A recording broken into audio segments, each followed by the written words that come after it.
여호수아의 유언입니다. 이제 죽을 때가 되어서 마지막으로 백성들을 모으고 하나님만 섬길 것을 권면하고 명령하는 장면이죠. 출애굽 역사를 상기시키면서 너희를 구하기 위하여 하나님이 애굽에 어떠한 재앙을 내렸고 홍해를 어떻게 건넜고 광야를 어떻게 건너 여기 왔는가 기억해라. 여기 들어와 보니 여기 원주민들이 섬기던 많은 우상들이 있는데 너희가 하나님을 섬기든지 이 우상을 섬기든지 오늘 확실히 해라. 이렇게 죽기 전에 분명하게 결말을 짓자고 여호수아가 증언을 합니다. 나와 우리 집은 여호와만 섬기겠다. 너희도 결정을 해라. 그러자 백성들이 모두 우리도 여호와만 섬기겠습니다. 그렇게 대답하는 장면입니다. 그러나 그 뒤를 잇는 구약 역사를 보면 이스라엘은 철저히 실패합니다. 하나님만 섬기는 일을 실패해서 사사기 내내 하나님 앞에 벌을 받아 이웃 나라들의 침입 앞에 고통을 겪어야 했고 열왕기에서도 좋은 왕은 별로 없고 잘못된 왕이 나와서 그 백성들의 신앙을 문란케 합니다. 결국은 바벨론 포로가 되어서 북왕국은 아수르에 망하고 남왕국은 바벨론에 망하는 비참한 국가의 멸망으로 결론 지어집니다. 그러니까 여호수아가 이스라엘 백성에게 너희가 하나님만 섬겨야 되고 하나님의 뜻을 따라야 한다라는 것을 다른 표현에서는 모세의 율법을 꼭 지켜야 된다라고 율법을 지킬 것, 하나님의 법을 지킬 것 이렇게 병행적으로 선언하고 있습니다. 그런데 이 이스라엘의 실패는 뜻밖의 이제 그들은 하나님을 부인했다, 거절했다, 딴 길로 갔다 이렇게 얘기할 때 이스라엘 민족이 아닌 다른 인류에게는 그 일이 어떻게 책임으로 찾아오는가 하면 이스라엘의 실패가 하나님을 섬기지 않았다는 것이 인간의 정체, 수준, 그 품격에서 어떻게 부패했는가, 어떻게 비참하게 되었는가로 성경은 그 사실을 증언합니다. 로마서 1장 18절 말씀인데 같이 찾아보셔야 됩니다.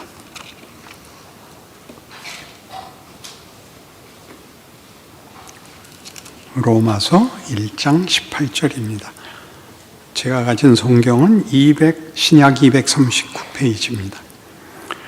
18절 하나님의 진노가 불의로 진리를 막는 사람들의 모든 경건하지 않음과 불의에 대하여 하늘로부터 나타나나니 이는 하나님을 알만한 것이 그들 속에 보임이라. 하나님께서 이를 그들에게 보이셨느니라. 창세로부터 그의 보이지 아니하는 것들 곧 그의 영원하신 능력과 신성이 그가 만드신 만물에 분명히 보여 알려졌나니 그러므로 그들이 핑계하지 못할지니라. 하나님을 알되 하나님을 영화롭게도 아니하며 감사하지도 아니하고 오히려 그 생각이 허망하여지며 미련한 마음이 어두워졌나니 스스로 지혜 있다 하나 어리석게 되어 썩어지지 아니하는 하나님의 영광을 썩어질 사람과 새와 짐승과 기어다니는 동물 모양의 우상으로 바꾸었느니라. 조금 띄어서 28절에 가셔서 또한 그들이 마음에 하나님 두기를 싫어하며 하나님께서 그들을 그 상실한 마음대로 내버려 두사 합당하지 못한 일을 하게 하셨으니 곧 모든 불의, 추악, 탐욕, 악의가 가득한 자요 시기, 살인, 분쟁, 사기, 악독이 가득한 자요 수군수군하는 자요 비방하는 자요 하나님께서 미워하시는 자요 능욕하는 자요 교만한 자요 자랑하는 자요, 악을 도모하는 자요, 부모를 거역하는 자요, 우매한 자요, 배약한 자요, 무정한 자요, 무자비한 자라. 그들이 이 같은 일을 행하는 자는 사형에 해당한다고 하나님께서 정하심을 알고도 자기들만 행할 뿐 아니라 또한 그런 일을 행하는 자들을 옳다 하느니라. 여기에 나열된 목록들은 이스라엘만의 문제가 아니고 인류 역사 전체에 걸쳐서 자행된 현실입니다. 그러니까 지금 이스라엘 백성들이 하나님 앞에서 범죄하고 하나님 없이 산 일들은 이방민인 나머지 족속들에게는 우리는 하나님을 모른다. 우리는 하나님께 그런 약속을 받은 적이 없으니까 면제다. 이렇게 얘기할 수 없다는 겁니다. 왜냐하면 인간이 최소한의 양심을 가지고도 인간이 그 가치가, 그 내용이 비참하다 하는 것은 이스라엘같이 율법을 가지고 있는 자들은 율법으로 분명히 자기네들의 잘못이 드러나지만 이방인들이라 할지라도 하나님을 모르는 자들일지라도 인간이 짐승만도 못하다 하는 사실은 변명의 여지가 없다. 이렇게 지적하고 있습니다. 그래서 하나님께서 이제 구원을 베푸십니다. 그러니까 기독교란 이 하나님을 떠나서 범죄하고 대책이 없는 인간을 하나님이 그 범죄한 대로 내버려 두어 자기네들의 선택의 결과가 무엇인지를 경험하게 하는 역사를 지나 그런 인간을 하나님이 원래 창조했던 목적대로 되돌리고 회복하고 처음의 약속을 기억하고 결과시키고야 말겠다 하는 것이 기독교 신앙이며 기독교에서 말하는 구원입니다. 우리가 짧게 예수를 믿으면 구원을 얻는다. 예수를 믿지 않으면 지옥 가고 믿으면 천당 간다 하는 것이죠. 이 문제는 그렇지만 조금 더 로마서 3장 한 페이지 넘기셔서 3장 19절부터 제가 읽으면서 구원에 관한 내용을 조금 더 설명하겠습니다. 우리가 알거니와 19절입니다. 무릇 율법이 말하는 바는 율법 아래 있는 자들에게 말하는 것이니 이는 모든 입을 막고 온 세상으로 하나님의 심판 아래 있게 하려 함이라. 그러므로 율법의 행위로 그의 앞에 의롭다 하심을 얻을 육체가 없나니 율법으로는 죄를 깨달음이니라. 이제는 율법 외에 하나님의 한 의가 나타났으니 율법과 선지자들에게 증거를 받은 것이라. 곧 예수 그리스도를 믿음으로 말미암아 모든 믿는 자에게 미치는 하나님의 의인이 차별이 없느니라. 모든 사람이 죄를 범하였음에 하나님의 영광이 이르지 못하더니 그리스도 예수 안에 있는 속량으로 말미암아 하나님의 은혜로 값없이 의롭다 하심을 얻은 자 되었느니라. 이 예수를 하나님이 그의 피로서 믿음으로 말미암는 화목 제물로 세우셨으니 이는 하나님께서 전에 지은 죄를 간과하심으로 자기의 의로우심을 나타내려 하심이니 곧 이때에 자기의 의로우심을 나타내사 자기도 의로우시며 또한 예수 믿는 자를 의롭다 하려 하심이라. 만만치 않은 내용입니다.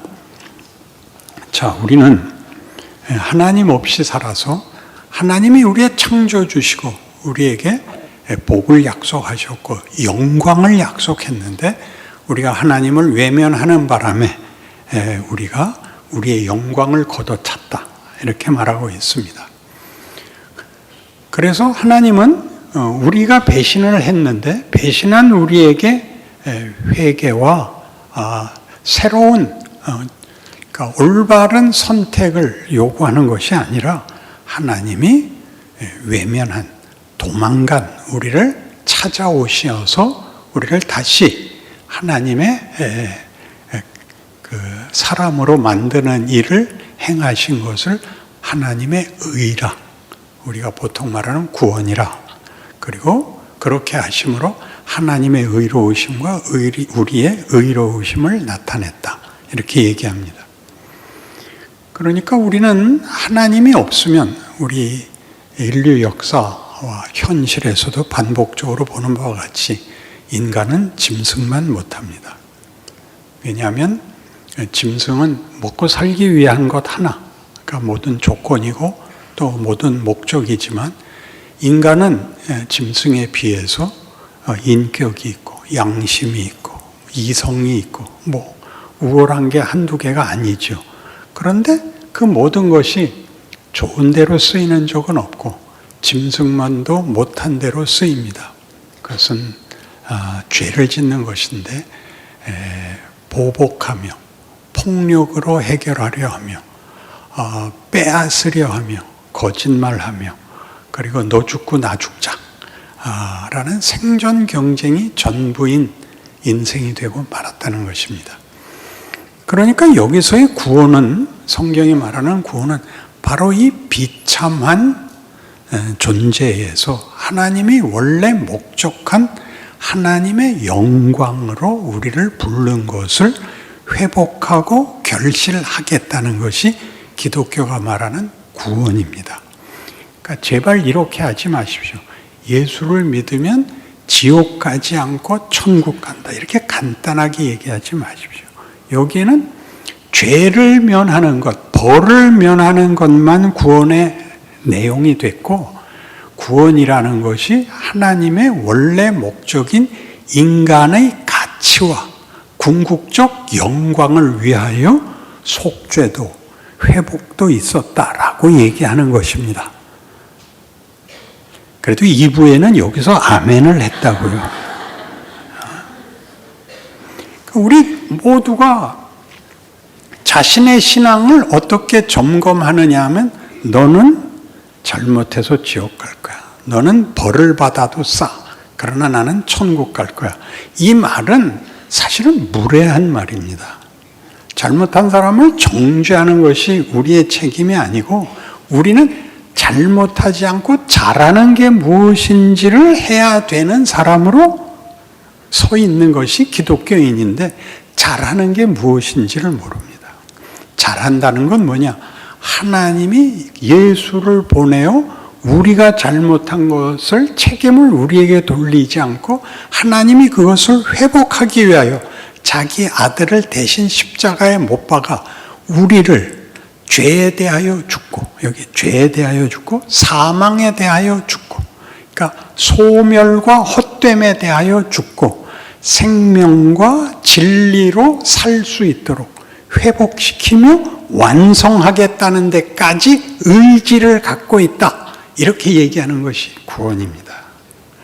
그러니까 이 시비를 걸지 마세요. 넌 안 믿어서 지옥 갈 거야. 그 말은 절대 하지 마세요. 지옥 갈 건데 왜 그걸 또 밝히세요? 여러분은 뭐가 되어 있는지를 하나님을 모르면 인간이 이럴 수밖에 없는, 현실에서도 비참하고 운명에서도 비참하지만 예수 안에 들어오면 인간이 인간다워진다를 보이셔야죠. 멋있게 구셔야죠. 그래서 우리 이제 이 개신교의 약점은 이 십자가가 속죄의 핵심이 걸려버렸습니다. 속죄. 죄를 면제받는 데에 십자가가 인용이 되고 회복하여 원래의 목적을 만들 기회를 다시 줬다로는 안 가고 있습니다. 알아들으신다. 알아듣지만 따라하기는 싫다. 여러분 살아보면 이제 언제쯤 되면 철이 드냐 하면 80은 돼야 철이 듭니다. 그때쯤 되면 뭘 알게 되냐면 죽음을 눈앞에 놓으면 잘한 것 잘못한 것에 대하여 보복을 할 마음이 없어집니다. 서로 다 죽을 건데 뭘 보복을 하겠어요. 그것이 우리 신자들에게는 우리 인생은 보복의 대상이 아니고 축복의 대상이구나. 하나님이 우리를 예수 그리스도로 말미암아 자기의 자녀로 원래 창조의 목적을 우리의 실패에도 불구하고 뒤집어 기었고 완성하시겠다고 한 거구나를 그때쯤 되면 저절로 알게 됩니다. 근데 문제는 그걸 가능한 한 일찍 아셔야 돼요. 일찍 예수 믿는 것의 그 특권은 인간의 진정한 미덕을 보일 시간을, 기회를 일찍 가지게 되죠. 멋있을 수 있습니다. 인간의 가장 멋있는 것은, 짐승과 다른 것은, 인간은 아량을 베풀 수 있습니다. 용서할 수 있고, 감수할 수 있고, 공감해 줄 수 있고, 위로할 수 있는데 인간의 큰 미덕이 있습니다. 그걸 하나님이 여기 보이는 겁니다. 왜 구원을, 그 아들을 잡아서 우리를 구원하고 완성해야 되는가? 하나님이 우리에게 이렇게 얘기하는 셈입니다.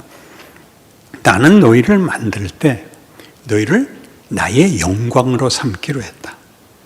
그리하여 너희는 나의 영광의 찬송이 될 것이다. 그것이 늘 반복적으로 얘기하는 에베소서 1장 3절에서 6절이었죠.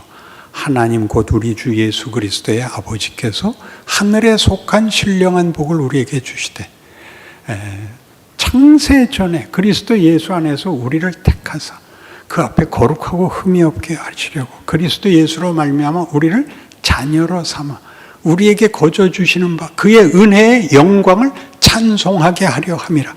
이게 하나님이 창조의 목적입니다. 특별히 우리에 대한 목적입니다.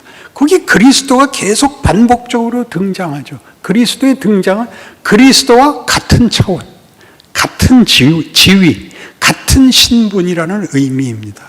굉장하죠. 예수님께서 요한복음 17장 같은 데서 아버지께서 내 안에 내가 아버지 안에 있는 것 같이 저들도 다 하나가 되어 우리 안에 있게 하사 하나님께서 나를 사랑하시는 것을, 그죠? 하나님이 나를 저들을 위하여 보내신 것을 알게 하옵소서. 아버지와 내가 하나인 것 같이 이 모든 인류가, 인간이 하나님의 영광과 기뻐하심에 동등한 지위와 신분의 존재들입니다.를 알게 하옵소서가 십자가죠. 하나님이 얼마나 큰 진정성을 가지고 우리를 구하기 위하여 십자가까지 지게 했는가라는 것이 진정성이라는 데에 초점이 가지 말고 그 진정성이 무엇을 만들려는 진정성인가죠. 무엇을 만들려는 우리를 원래 창조의 목적대로 하나님의 사랑과 기쁨의 대상으로 만들겠다고. 그 기쁨과 대상이라는 것은 사랑을 나누고 믿음을 나누는 대상인데 그것은 주고받는 것입니다. 작품을 보고 감상을 하는 것이 아니라 우리로 하나님 안에 다시 그의 창조의 목적의 신분과 지위와 기회와 그리고 하나님의 크신 기적으로 우리를 그런 존재로 만들겠다고 하는 것이 기독교가 말하는 구원입니다. 그래서 여기 이제 23절서부터 다시 보죠. 모든 사람이 죄를 범하였음에 하나님의 영광에 이르지 못하더니는 하나님으로부터 끊어지면 진리와 생명의 공급이 중단되면 전기가 끊어진 냉장고 안에 물건이 썩는 것 같이 썩게 되었다는 뜻입니다. 그래서 그리스도 예수 안에 있는 속량으로 말미암아 하나님의 은혜로 값없이 의롭다 하심을 얻은 자 되었으니 이 예수를 하나님이 그의 피로써 믿음으로 말미암는 화목 제물로 세우셨으니 이는 하나님께서 길이 참으시는 중에 전에 지은 죄를 간구하심으로 자기의 의로우심을 나타내려 하심이라. 곧 이때 자기의 의로우심을 나타내사 자기도 의로우시며 또한 예수 믿는 자를 의롭다 하려 하심이라. 그래서 여기에 의는 정당하다는 합법적, 법률적 용어가 아니고 하나님이 우리가 잘못했음에도 불구하고 처벌하지 않고 원래의 목적을 이루기 위하여 끌어안았다는 표시입니다.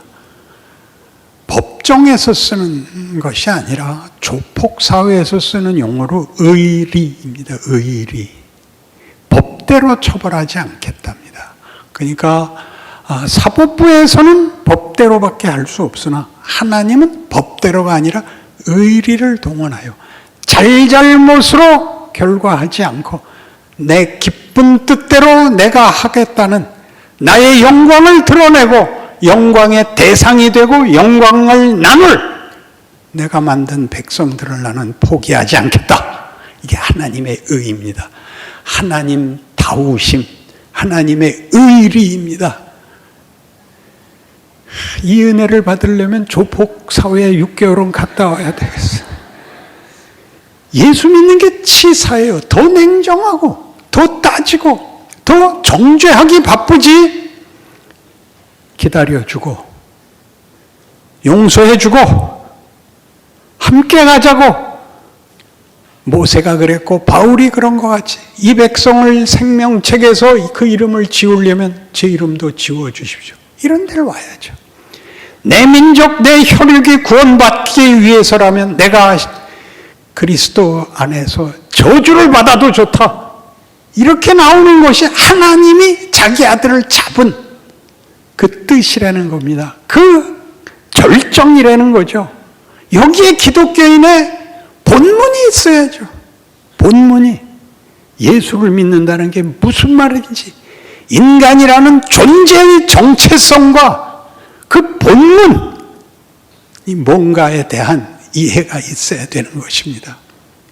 물론 여러분은 우리가 이런 하나님의 자녀이면서 감격을, 아까 우리가 여호수아를 얘기할 때도 했다시피 그들이 애굽에서 종로로 타다가 하나님이 그들을 구출하기 위하여 10가지 재앙을 베푼 것과 홍해를 가른 것과 만나와 메추라기를 먹은 것과 구름기둥, 불기둥의 기적 속에서 여호수아의 결정을 요구하는 단호한 도전 앞에서 우리도 하나님만 섬기겠습니다 라고 했으나 살아가다 보니까 사사기 내내, 열왕기 내내 그들은 현실과 타협하고 말았습니다. 그 현실과의 타협이 우리를 얼마나 비참하게 만들었는가를 우리 현실 속에서 반복적으로 보는데도 구원을 받았다는 게 무슨 뜻인지를 우리는 망각하곤 합니다. 어떻게 살아야 됩니까? 하나님이 무엇을 하셨습니까? 우리에게 진정한 삶을 살라고 말하는 그 중요한 본문이 뭡니까? 이게 인간이야.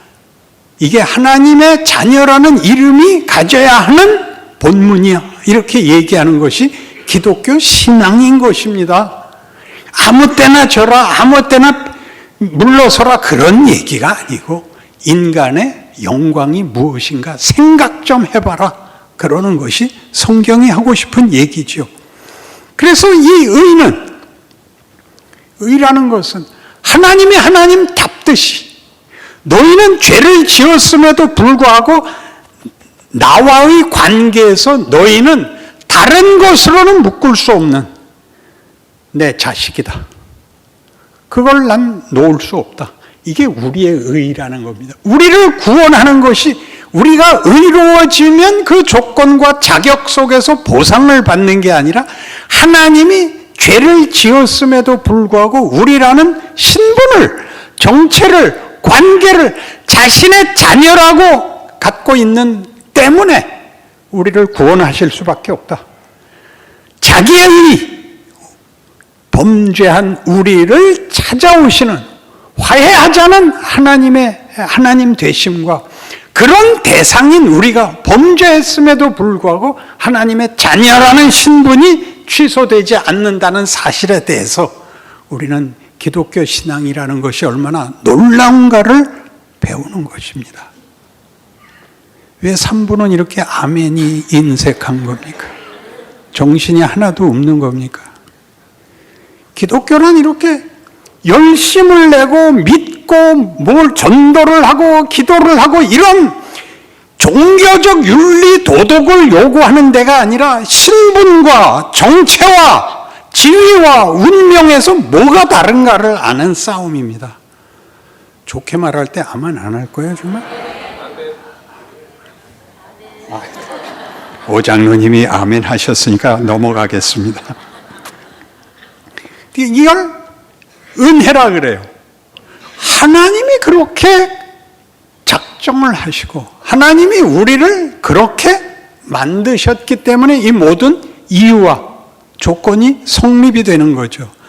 그래서 이 은혜로 하나님의 하나님다우심과 우리가 누구인가가 드러나게 되는 거죠. 우리의 신분이, 운명이. 그걸 믿음이래요. 믿음이란 말은 어렵습니다. 신뢰입니다. 신뢰. 그러니까 왜 은혜로 우리를 의롭다 하였다는 이 하나님의 의로움이 나타나고 우리의 의로움이 증거된 것을 왜 믿음이라는 말로 설명하는가? 우리는 믿음이 자꾸 자격과 조건이 되는데, 네가 믿으면인데, 믿으면이란 그런 말이 아니고 상호 간의 신뢰입니다. 상호 간의 신뢰에서 제일 큰 게 뭐죠? 이해관계가 아니고 사랑입니다. 믿음으로라는 얘기는 하나님이 왜 이런 일을 하시는가? 하나님이 우리를 사랑한답니다.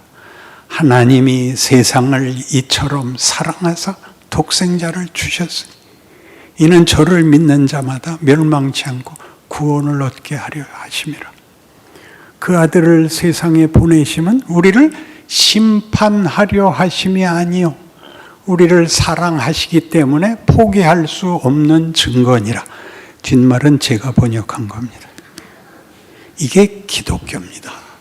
그러니 예수를 믿으면 여러분 이게 내가 죽어도 천국을 가겠구나 이런 간단한 문제가 아니라 나라는 존재, 존재론, 나라는 지위, 신분, 현실에서 내가 부닥치는 모든 오늘이라는 경우, 환경, 도전, 위협 속에서 나는 어떻게 이걸 분별하고 판단하고 선택하고 이겨야 되는가 하는 싸움에 걸리는 겁니다.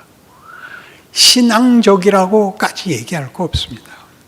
믿습니다를 외쳐야 되는 게 아니라 여러분의 반응이, 그때의 반응이 세상 사람들 모두가 하는 보복과 살육과는 우선 달라야 됩니다. 그들을 이겨갖고는 여러분이 얻을 게 없습니다. 세상은 상대를 죽여야 이기고 상대 걸 뺏어야 나를 채우는데 우리는 상대를 죽이는 것이 우리에게 아무런 도움이 되지 않고 우리의 영혼에 먹칠을 할 뿐입니다. 그래서 나아지는 겁니다. 화를 낼 필요가 없는, 보복을 할 필요가 없는, 폭력을 도입할 필요가 없는, 쉽지 않습니다. 그것이 잘하나 못하나를 보겠다는 것이 아니라 잘할 때까지 넌 죽지도 못한다. 이게 신자의 인생인 겁니다.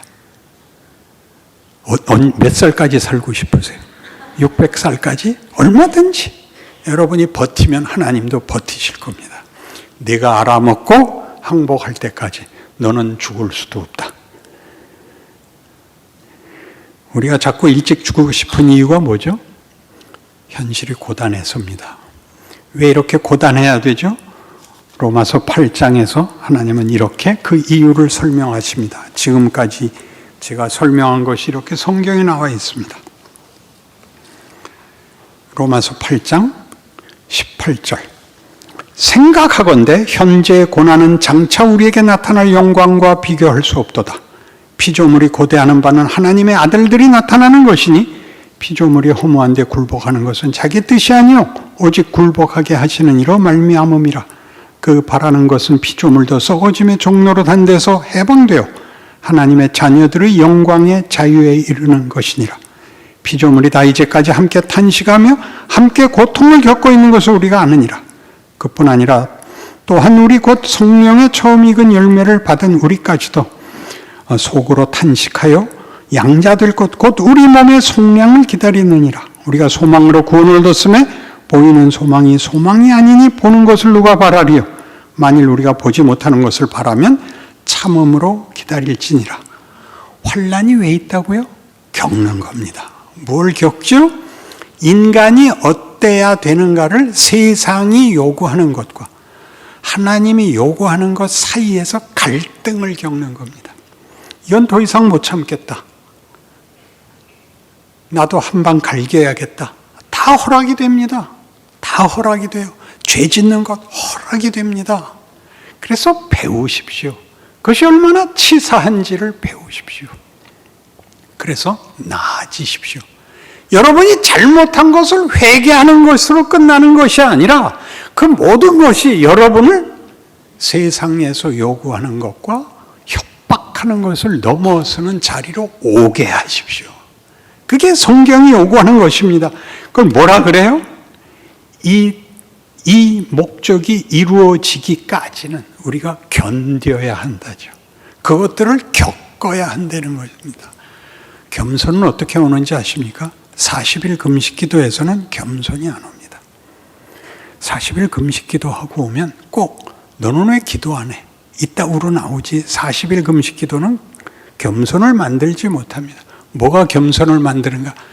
자기가 최악의 자리에 들어가 봐야 내가 이럴 수가 있단 말인가? 내가 이렇게 치사하단 말인가의 자리에 가야 비로소 모든 사람이 쟤는 나보다 낫다. 최악의 사람도 나보다 낫다를 배웁니다. 하나님이 우리를 구하기 위하여 우리의 처지에 찾아와 우리 편을 드는 것 같이 찾아오신 하나님을 붙잡아 하나님이 우리를 어디까지 부르고 계시는가를 따라오라. 이게 현실입니다. 그러니 밤낮 하나님 세상 살기 어려워요. 얌전히 살 수가 없고 신앙을 지킬 수 없어요가 아니라 하나님 오늘 하루는 뭘 하시겠습니까? 내가 어떻게 하면 좋겠습니까? 힘을 주옵소서. 분별과 지혜와 실력과 그리고 하나님 기적을 주옵소서. 그렇게 하루를 이 기도 속에서 현실을 부닥쳐야 되는 것입니다. 그렇게 하면 시간이 결단코 헛되이 흐르지 않고 나를 만든다는 사실을, 그리고 하나님이 왜 심판을 미루고 계시는지를, 우리의 영광을, 우리의 자랑을 하나님이 마음껏 우리에게 담으시기 위하여 이 시간을 주셨다는 걸 깨우치는 감사의 하루들이 되실 겁니다. 이 약속이 여러분의 이제부터의 생애에 실천되기를 바랍니다. 기도하십시다. 하나님 아버지, 이렇게 성경이 분명히 가르쳐줘도 이기는 건 쉽지 않습니다. 그러나 결국은 이길 것을 믿습니다. 우리도 점점 살면서 현실과 인생과 세상이 꼴보기 싫어지고 있습니다. 저것들을 미워하는 것으로 그치지 말고 분연히 일어나 아버지께서 우리에게 요구하시는 멋있는 인생을 사는 신앙의 승리도 이제 시작하게 하여 주옵소서. 오늘보다 내일은 더 승리의 횟수가 많게 하시고, 그렇게 나이를 먹을 때마다 하나님의 살아계심, 우리의 변화, 우리의 찬송이 깊어지고 충만하게 하옵소서. 예수님 이름으로 기도합니다. 아멘.